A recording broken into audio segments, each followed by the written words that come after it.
ஆய்வுல வணக்கம். Leo John பால் டைரக்ஷனில் விஜய் ஆண்டனி நடித்து வெளியான படம் தான் மார்கன். இந்த படத்தோட ஸ்டோரி பற்றி பார்க்கறதுக்கு முன்னாடி நம்ம சேனலை சப்ஸ்கிரைப் பண்ணி வச்சுக்கோங்க. மார்கன் இந்த படம் வந்து விஜய் ஆண்டனி, அஜய் திஷான், சமுத்திரகனின்னு சொல்லிட்டு ஏகப்பட்ட பேர் நடிச்சுக்கிறாங்க. இந்த படத்தோட ஸ்டோரி பற்றி பார்ப்போம்.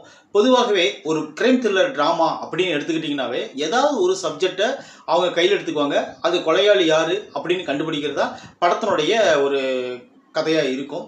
இந்த படத்துலையும் அதே மெத்தட் தான் கையில் எடுக்கிறாங்க. இந்த படத்தில் வந்து ஒரு வித்தியாசமான முறையில் கையில் எடுக்கிறாங்க.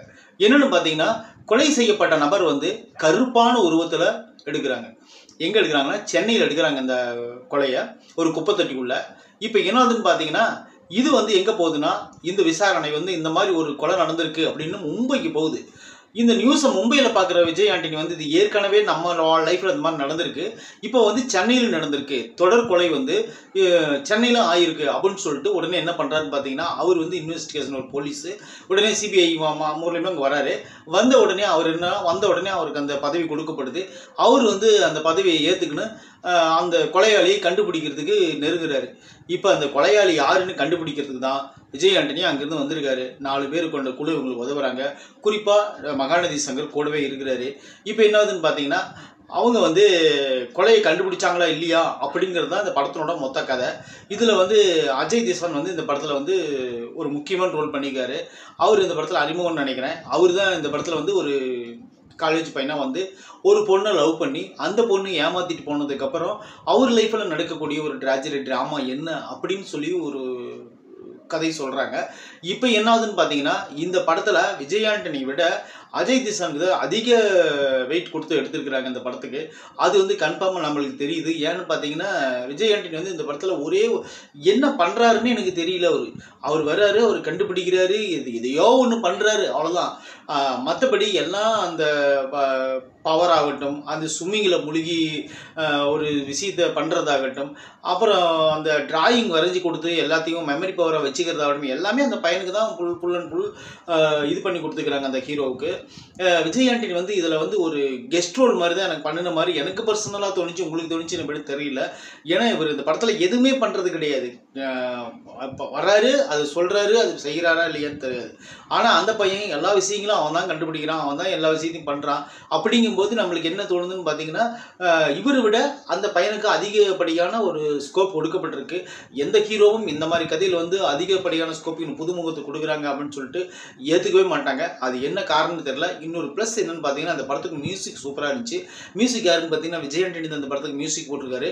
அவர் போட்டதுனால என்னவோ இந்த படத்தில் பாடல்கள் எல்லாம் கேட்கும்படியே இருந்துச்சு. பேக்ரவுண்ட் மியூசிக்கும் நல்லா இருந்துச்சு.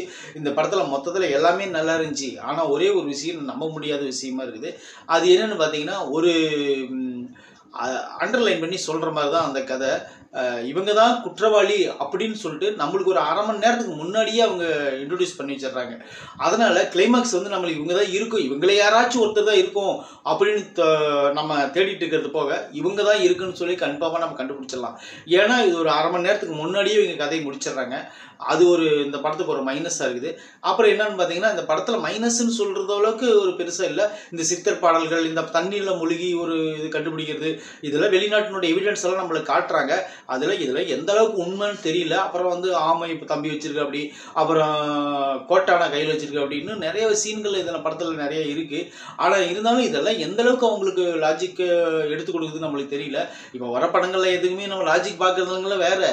ஆனால் இருந்தாலும் இந்த படத்தில் வந்து கிரைம் த்ரில்லர் அப்படின்னு சொல்கிறதுக்கு கிரைம் இருக்குது, படத்தில் கிரைம் இருக்குது, த்ரில்லர் எங்கே இருக்குது அதுதான் இப்போ கேள்வி. ஒன்றும் படம் வந்து நல்லா இல்லைன்னு சொல்ல முடியாது, பிரமாதமாக இருக்குதுன்னு சொல்ல முடியாது. ஒரு ஆவரேஜான ஒரு மூவி.